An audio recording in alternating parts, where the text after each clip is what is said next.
알뜰맨, 미국과 러시아의 회담이 취소가 되었는데 증시에는 이제 패닉셀이 나오는 거 아니야? 아니면 지정학적 리스크보다 더 중요하게 봐야 하는 것이 있는 건가? 대한민국 국민 모두가 승리하는 그날까지. 안녕하십니까, 알뜰맨입니다. 러시아와 우크라이나 간의 긴장이 고조되면서 휴장 이후의 미장은 하락 마감을 했습니다.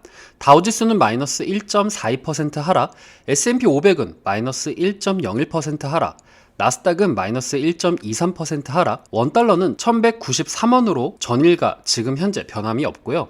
빅스 지수는 28.81로 3.82% 상승을 했고, MSCI 코리아 ETF는 마이너스 0.29% 하락, 2년물 국채금리는 0.16% 상승, 10년물 국채금리는 0.16% 상승, 30년물 국채금리는 마이너스 0.48% 하락을 했습니다. 상승 종목 이슈로는요, 팔로알토 네트워크스가 있는데 매출이 13억 2천만 달러, 그리고 주당 순이익이 1.74달러로 예상치 매출과 주당 순이익을 상회하면서 6% 상승을 했습니다. 레인지 리소시스 같은 경우에는 매출과 주당 이익이 예상치를 상회하면서 5% 상승을 했습니다. 크리스피 크림은 기대 이하의 매출을 발표를 했지만 광범위한 레스토랑 산업과 마찬가지로 인플레이션을 겪고 있다라면서 가격 인상의 기회로 삼아서 성장하겠다라는 메시지를 발표를 하면서 8.3% 상승을 했습니다. 하락 종목 이슈로는 먼저 홈디포가 있는데 주당 3.21달러로 양호한 수익을 냈으며 15%의 배당금을 인상했음에도 불구하고 시장의 하락세로 같이 하락했다라는 거 확인할 수가 있었는데, 이런 부분처럼 기업의 문제는 없고 앞으로의 전망과 배당은 좋은데 지금 시장 때문에 떨어졌다 하는 기업들은 여러분들께서 좀 관심 있게 지켜보면 어떨까라는 생각을 하게 됩니다. 다음 템퍼실리입니다. 매트리스 제조업체인데 주당 수익 예상치보다 8센트를 하회하는 예상치에 못 미치는 분기 수익을 발표를 하면서 마이너스 19.4% 하락 마감을 했습니다. 조 바이든 미국 대통령은 화요일날 러시아 은행 VEB와 그 군사은행, 러시아의 국가부채 및 특정 부유한 개인과 그 가족에 대한 제재를 발표를 했습니다. 영국은 또한 5개의 러시아 은행과 3개의 부유한 개인에 대한 경제 제재를 시작을 했습니다. 이러한 제재는 푸틴 러시아 대통령이 우크라이나에서 분리된 두 지역의 독립을 인정하는 것이라고 말한 지 하루 만에 나온 것이며 잠재적으로 바이든과 평화회담을 약화시킬 수 있습니다. 실질적으로 금일 진행될 회담은 취소가 되었습니다. 푸틴은 또한 2개의 분리 지역에 군대를 명령을 했습니다. 러시아의 우크라이나 침공이 계속된다면 3월 이후에도 연준의 금리 인상 전망은 불투명해질 수 있습니다. 지정학적 리스크로 석유와 휘발유 가격이 상승을 하고 미국의 경제의 약 70%를 주도하는 것이 미국의 소비자이기 때문입니다. 또한 밀과 팔라듐, 그리고 모스크바의 니켈, 알루미늄 등도 올라가게 됩니다. 모디스 애널리스트의 수석 이코노미스트 마크 잔디는 유가는 아마 분쟁으로 인해서 10달러 또는 15달러 상승할 것입니다.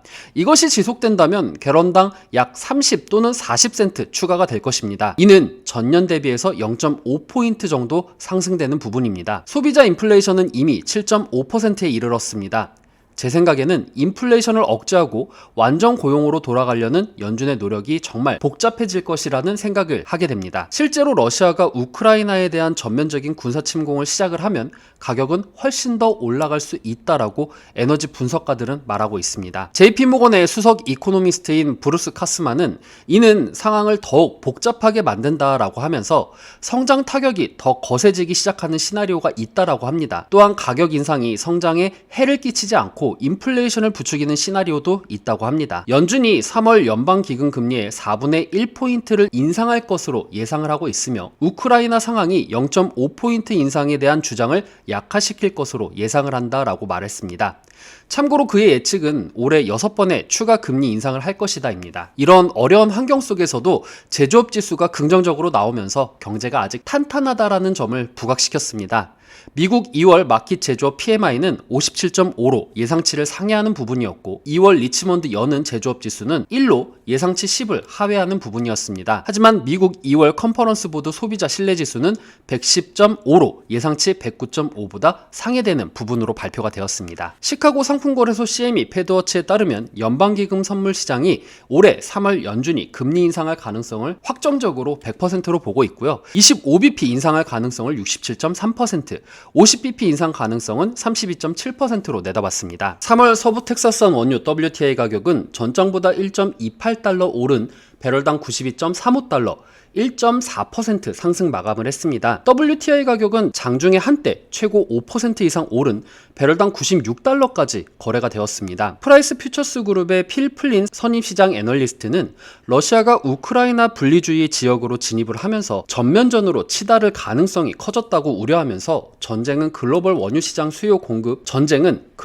시장의 수요와 공급의 미묘한 균형에 주요 타격을 미칠 수 있다라고 지적을 했습니다. 무디스 애널리스트의 카트리나 엘 선임 아시아 태평양 이코노미스트는 지정학적 긴장으로 유가가 배럴당 10에서 15달러 추가로 올랐다고 주장을 했습니다. 긴장이 계속될 경우 러시아의 가스 및 석유 공급에 차질이 발생해서 가격이 계속 위로 오를 것이라면서 이는 생산과 소비 측면에서 모두 원유 순수입국들인 아시아 주요국들의 타격을 입힐 것이라고 말을 했습니다. 10시 20분을 기준으로 코스피는 0.66% 상승을 하고 있고요. 그리고 코스닥은 개인들이 매수를 하면서 1.09% 상승을 하고 있습니다. 지금 현재 상승률 종목으로는 1위가 이스트아시아 홀딩스, 2위가 CKH, 3위가 경남제약, 4위가 한일사료, 5위가 GSE 순입니다.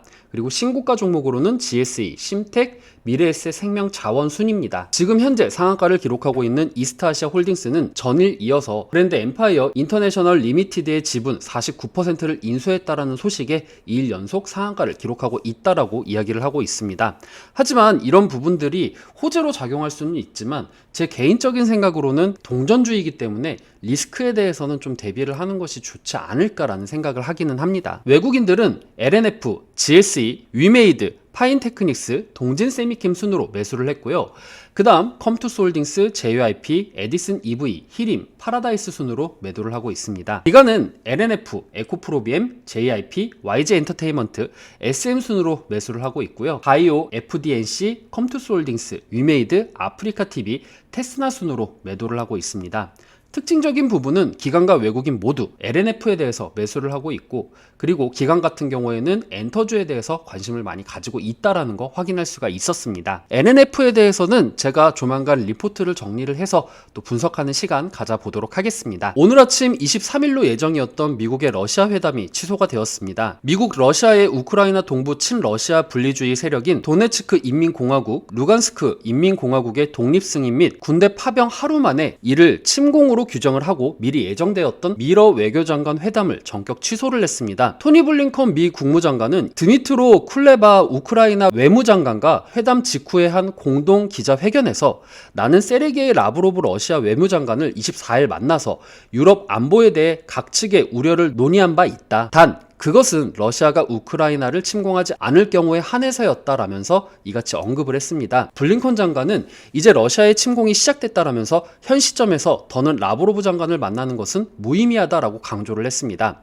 라브로브 장관에게 회담 취소를 알리는 서한을 보냈다고 전했습니다. 블링컨 장관은 동맹 파트너들과 이 취소 여부에 대해서 상의를 하고 동의를 했다라면서 러시아가 우크라이나에 대한 공격을 멈추지 않는다면 미국과 동맹국들은 러시아에 대한 제재를 더 강화할 것이라고 이야기를 했습니다. 다만 러시아가 충분히 조치를 취할 경우에는 외교에 계속 전념하겠다고 덧붙이면서 외교 협상에 대한 부분은 문을 열어놨다라고 보시면 될 것 같습니다. 아직 지정학적 리스크가 완화되지는 않았기 때문에 증시의 변동성을 수반할 것이라고 생각은 합니다.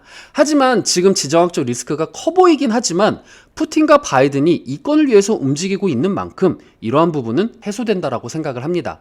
특히나 지금 현재 우리 증시도 어제 선반영했다라는 부분, 그리고 이런 부분들이 지금은 큰 문제가 아니다라는 부분에 의해서 상승폭을 키워나가고 있지만, 물론 오늘 회담이 취소된 부분은 분명 증시의 부담으로 작용될 것이라고 생각은 합니다. 우리가 우려해야 될 부분은 3월 FOMC 회의입니다. 제가 누차 말씀드렸듯이 3월에 발표될 2월 CPI가 높게 나올 것으로 개인적으로 생각은 하고 있기 때문에 1차적으로 여기에 따른 충격에 대해 대비를 하고 연준의 3월 FOMC 회의에 대한 충격 역시 대비해야 된다라고 생각을 합니다. 증시가 안정적으로 흘러갈 수 있는 부분은 그 이유라고 생각을 하기 때문입니다. 오늘 내용 괜찮았다 생각되시는 분들은 하단에 구독과 좋아요, 알람 설정을 눌러주시면 제가 영상을 만드는데 큰 힘이 될 것 같습니다.